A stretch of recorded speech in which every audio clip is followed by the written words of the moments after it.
The day my father's lawyer read the will out loud, my son-in-law checked his watch twice. I noticed that. I noticed things like that. It's a habit you pick up after 32 years in civil engineering. You learn to read the small signs before the big ones show up. A hairline crack in a foundation wall. A slight lean in a retaining column. A man checking his watch while another man's life is being divided into legal language.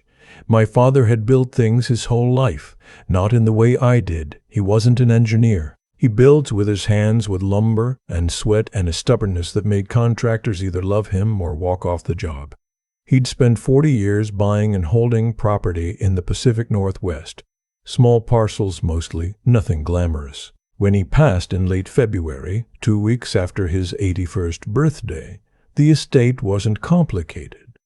Or so everyone assumed. My daughter Melissa got the main house in Bellingham, the house where she'd grown up, where she'd brought her husband Owen the first Thanksgiving after they got married, where my father had tried his best to like Owen and mostly failed. 4 bedrooms, 2 acres, a view of the bay on clear days, were somewhere around $800,000 in the current market. I got the warehouse. It was in a light industrial zone south of Ferndale, about 12 miles from the main house. My father had bought it in 1987 for reasons he never fully explained. He'd used it for storage over the years, machinery, tools, boxes of things that never quite made it to the landfill. When the lawyer said the address out loud, Owen leaned over and whispered something to Melissa. She pressed her lips together and looked at the table. On the drive home, she called me. "Dad, you don't have to pretend to be okay about this." "I'm fine," I said. "It's just he gave me the nice thing and you got a building full of old junk. That doesn't seem fair." "Your grandfather knew what he was doing," I said. She went quiet for a moment. "Owen thinks you should sell it quickly. Before the market shifts, he knows a commercial broker who could list it within the week." I told her I'd think about it. I didn't call the broker. My wife had been gone for 11 years by then. Breast cancer, quick and merciless, the way that disease sometimes is. I'd been living alone in a 2-bedroom rental in Anacortes, close enough to Melissa that she could check on me, far enough that I didn't feel like a fixture in her life. I'd retired at 63, a little earlier than planned, and I'd settled into a version of myself that was quieter than the one before. I read. I walked. I cooked simple meals.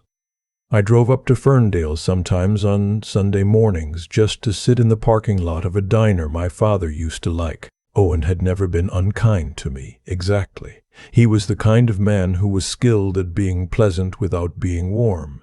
He'd done well in commercial real estate, not the selling side, the finance side, arranging loans, structuring deals, the backroom mathematics of development. He wore that knowledge the way some men wear an expensive watch, visibly and often. When Melissa first brought him home, I'd asked him politely what he did. He'd explained it for about 4 minutes. At the end I said, "So you help people borrow money to build things." He hadn't laughed. The will reading happened on a Tuesday. By Thursday, Owen had emailed me a comparative market analysis for the Ferndale property, unsolicited, thorough. It valued the warehouse and its quarter-acre lot at somewhere between $200,000 and $240,000, depending on condition and remediation status. I read the email twice. Then I drove out to the warehouse. My father had given me a set of keys years ago, the way he sometimes did things, quietly, without ceremony, dropping them on the kitchen counter one Christmas and saying, "Those are for the Ferndale place in case you ever need them." I'd kept them on a hook by my door without ever using them. The building was larger than I remembered. About 18,000 square feet on the ground floor, with a partial mezzanine along the back wall that my father had used for lighter storage. The roof was metal, newer than the walls. He'd replaced it sometime in the early 2000s. I knew that much. The floor was poured concrete, cracked in a few places but fundamentally solid. Old machinery mostly, shelving units, cardboard boxes gone soft with age. I walked through it slowly. Along the eastern wall there was a section I didn't recognize from my last visit, which had been maybe 15 years ago. A steel conduit housing ran along the floor and up into the wall, maybe 8 inches in diameter, bolted with brackets I recognized as commercial grade. Newer installation, not my father's work. I stood there for a while looking at it. There was a metal plate screwed into the wall nearby. Faded, but legible. Easement. Agreement. Federal Transit Authority. Recorded Whatcom County Recorder's Office. Instrument No. 2009-041772. I took a photograph with my phone. Owen called me that Saturday morning while I was making coffee. "Have you had a chance to think about the broker?" he said. No preamble, no asking how I was doing. Owen didn't do preamble. "Not yet," I said. "The market up there is genuinely soft right now, but there's a window. A developer I know has been assembling parcels in that corridor. He might have interest." "What kind of interest?" "Acquisition. Clean transaction. You'd walk away without having to deal with demo costs or environmental review. That building's old, Howard. There could be issues." That was my name, Howard. Howard Kern, 67 years old, former senior structural engineer for a regional infrastructure firm, now apparently a man who needed to be advised about old buildings. "I'll let you know," I said. He paused. "Melissa thinks you should move on this. It's not like you need the project." I put the coffee down. "Owen," I said, "I spent 32 years evaluating structures that other people wanted to tear down. I think I can handle a warehouse." He made a sound that wasn't quite a laugh and wasn't quite nothing. "Sure," he said. "Of course. Whatcom County's recorded documents are available online through the auditor's office. I'd used the system before, years ago, for a project up near Linden. The interface hadn't improved much. Instrument number 2009-041772 took me about 20 minutes to locate and download. It was 43 pages. I printed it at the Staples in Anacortes and read it at my kitchen table with a cup of coffee and the kind of focus I hadn't needed since I stopped working. It was a permanent easement agreement between my father, listed as the property owner of record, and the Federal Transit Administration, executed in 2009, recorded 2010. The federal government had routed a fiber optic conduit through a portion of the property as part of an infrastructure upgrade project for a regional transit communications network. The conduit ran underground along the eastern edge of the parcel, entered the building through the foundation, and exited through the north wall. In exchange, the FTA had agreed to pay my father an annual easement fee, adjusted every 5 years according to a formula tied to the Consumer Price Index and regional commercial property rates. The fee in 2010 had been $48,000 per year. I did the math twice. By the 2020 adjustment period, based on the formula in the agreement, it would have been somewhere between $70,000 and $80,000 annually. I sat back in my chair. I thought about Owen's email. $200,000 to $240,000, depending on condition. I thought about Melissa saying, "He gave me the nice thing, and you got a building full of old junk." I thought about my father, sitting across from me at that diner in Ferndale, eating eggs over easy, never explaining things unless you asked the right question. I called my accountant. The money had been going into an account I hadn't known about. My father had been meticulous about his finances in ways that sometimes crossed into secrecy. My accountant, a careful woman named Judith, who had handled my taxes for 12 years, made a few calls and helped me understand what I was looking at. The easement payments had been deposited regularly, every quarter, into a separate savings account at a credit union in Bellingham.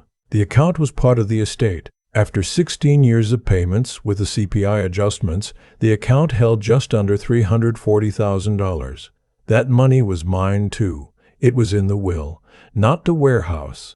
The warehouse was listed by address, but the estate's financial accounts, plural, were listed as beneficiary transfers to me. My father had apparently never mentioned the account to the estate attorney in detail, and the attorney, a perfectly competent man who had handled straightforward wills for 40 years, had processed what he'd been given. I called the attorney on a Monday morning. He was quiet for a long moment when I explained what I'd found. "Your father never flagged that account specifically," he said. "He probably assumed I'd find it," I said. Another pause. "I'll need to review the instrument and the account documentation. But if it's structured the way you're describing, yes, that would transfer to you under the estate terms." Owen called that Wednesday. He said his developer contact was prepared to make a formal offer, $215,000 for the property, as is. "I'd like a few more weeks," I said. "Howard, the window I mentioned." "I understand," I said. "I need a few more weeks." Silence. "Is there something you're not telling us?" he said. "I'm doing my due diligence," I said, "which is something I did professionally for 3 decades. He didn't call back that week. I hired a real estate attorney in Bellingham, a younger woman named Patricia who had been recommended to me by Judith, my accountant. I want to be clear that I am not using her full name here, not because the story reflects badly on her, but because she told me at the outset that she preferred to work quietly. She reviewed the easement agreement over a long weekend and called me on Monday morning. "This is a permanent easement," she said. "Not a lease, not a license. It runs with the land. It cannot be terminated unilaterally by the government without triggering condemnation proceedings and just compensation. Meaning whoever owns that property owns the right to receive those payments indefinitely. The easement fee schedule in this agreement adjusts every 5 years. Based on the current formula, you're looking at somewhere between $85,000 and $90,000 per year, starting with the next adjustment period." I was standing at my kitchen window looking at the water. "And the conduit itself," I said.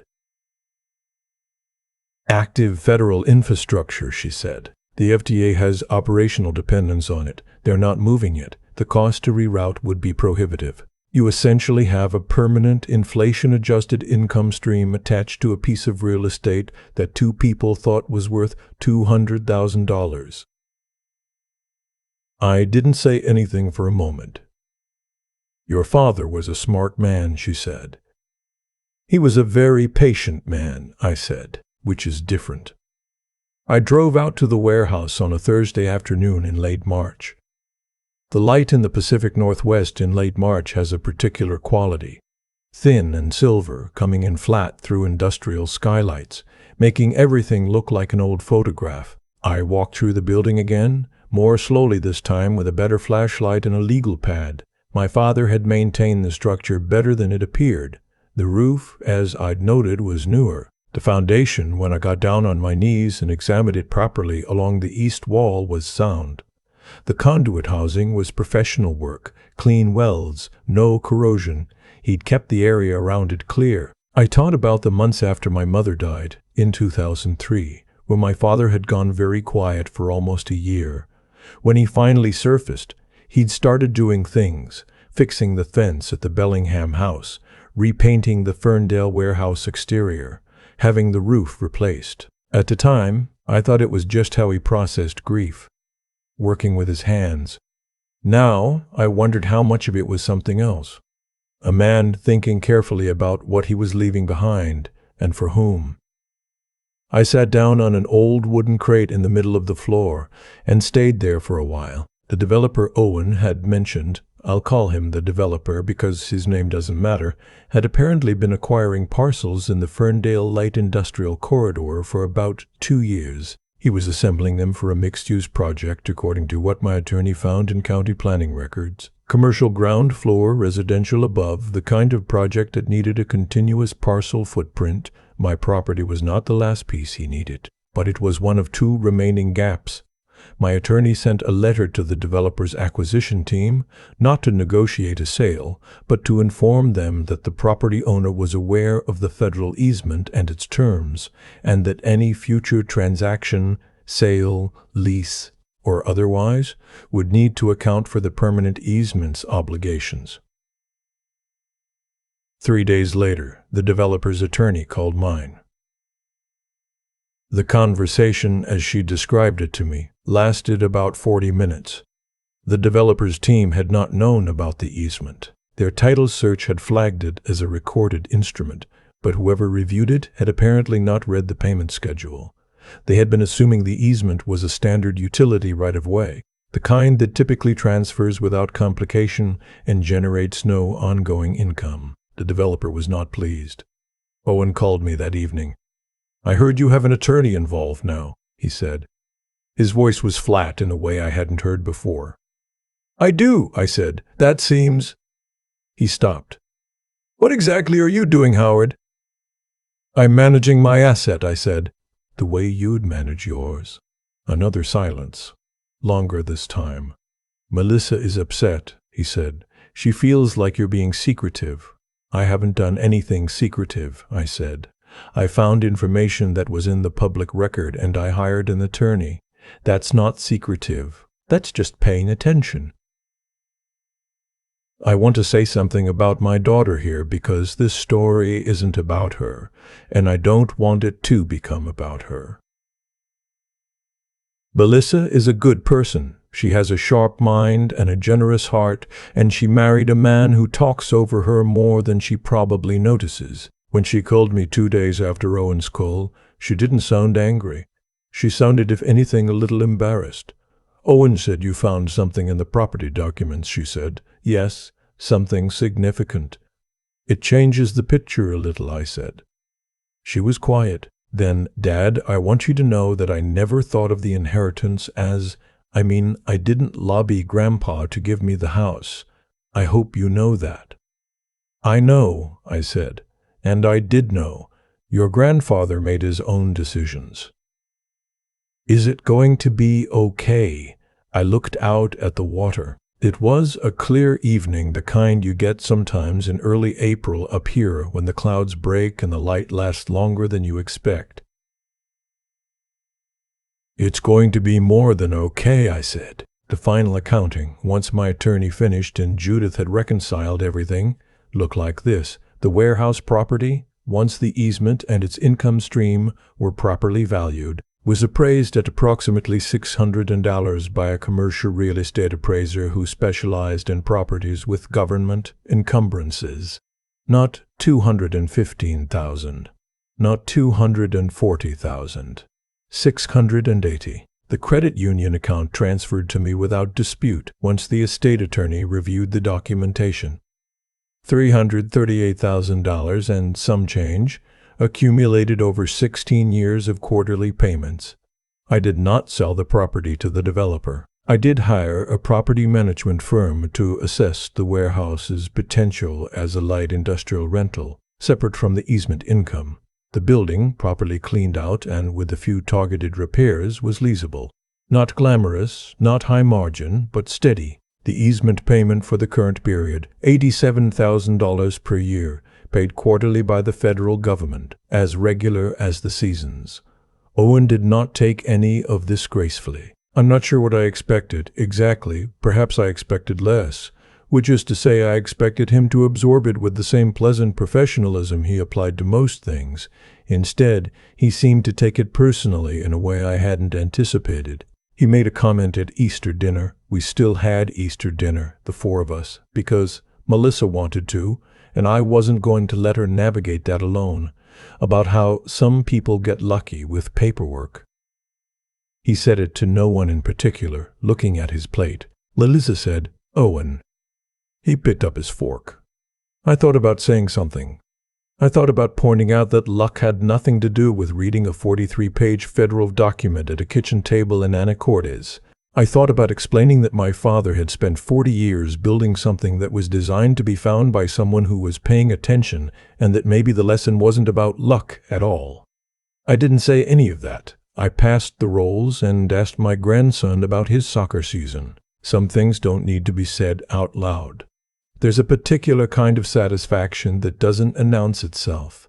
It doesn't feel like winning exactly. It doesn't come with a surge or a flash. It comes in the morning when you wake up and you know where you stand, and no one can tell you differently. I'd known that feeling before. At the end of difficult projects, when a structure you'd worried over for months turned out sound, that quiet confidence of something built correctly, standing in the place it was designed to stand. My father had given me that warehouse the same way he'd taught me most things, without ceremony, without explanation, trusting me to figure out the important part on my own. On a Saturday in early May, I drove out to Ferndale. I parked in the lot and walked around the building once, slowly, the way you walk around something you're learning to take care of. The metal siding caught the morning light. The roof was solid. Along the eastern wall, underground, the conduit ran steady and quiet, carrying signals I'd never see, doing work I'd never fully understand, paying me $87,000 a year to leave it alone. I unlocked the side door and stood in the entrance for a moment, looking at the space. It smelled like dust and old wood and faintly like the particular oil my father had used on his tools. I didn't feel like a man who'd gotten lucky. I felt like a man who'd read the fine print, which is, I think, exactly what my father intended. I keep coming back to the moment Owen checked his watch during the will reading. He didn't know I saw it. But I did, and I've thought about it more than I probably should. Not with bitterness, but with the kind of clarity you get when you finally understand what a moment was really about. He checked his watch because he'd already decided what my inheritance was worth. He'd done the math before the lawyer finished the sentence. That's not a character flaw exactly.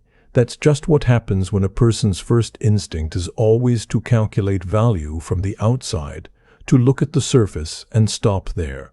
Owen is a smart man in a specific way. He knows how to move quickly. What he never learned to do is sit still long enough to read 43 pages. My father knew the difference. That's what I understand now, in a way I couldn't have articulated the day I walked into that warehouse. He wasn't a complicated man, but he was a deeply honest one. He did what he said he would do. He kept records. He honored his agreements. When the federal government came to him in 2009 with an easement proposal, he read every page, asked the right questions, and signed something that would quietly keep paying long after he was gone. That's not luck. That's a man with integrity operating the way integrity actually works. Not loudly, not for an audience, just steadily, over decades, because that's who he was. I spent 32 years as an engineer, and the thing that field teaches you, if you're paying attention, is that what holds things up is almost never visible. The glamorous part of a building is the facade. The part that matters is the foundation, the load-bearing structure underneath, the unglamorous calculations that happen before the first shovel breaks ground.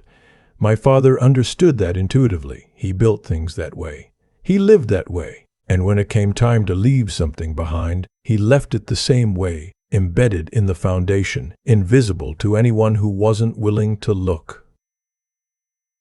I think about Melissa, too. She's a good person navigating a life that sometimes moves faster than she can think. I don't hold anything against her, but I hope she's watching. I hope she sees that the inheritance her grandfather left her was a beautiful house, and the inheritance he left me was a lesson about what to pay attention to. I got the better deal, and I mean that without any satisfaction directed at anyone else. What I know is this: the people who move through life impatiently, who check their watches during other people's important moments, who skim documents because they'd rather be at the conclusion, those people will always miss things. Not because they're bad, but because they haven't developed the quiet discipline it takes to stay with something difficult until it reveals itself. That discipline isn't talent. It's a choice you make every day to care enough to be thorough. I'm 67 years old. I've outlived my wife, my father, and several versions of myself. What I have left is a warehouse in Ferndale, a steady income I didn't expect, and the memory of a man who trusted me to find what he left behind. I don't take that lightly. I intend to be worth the trust.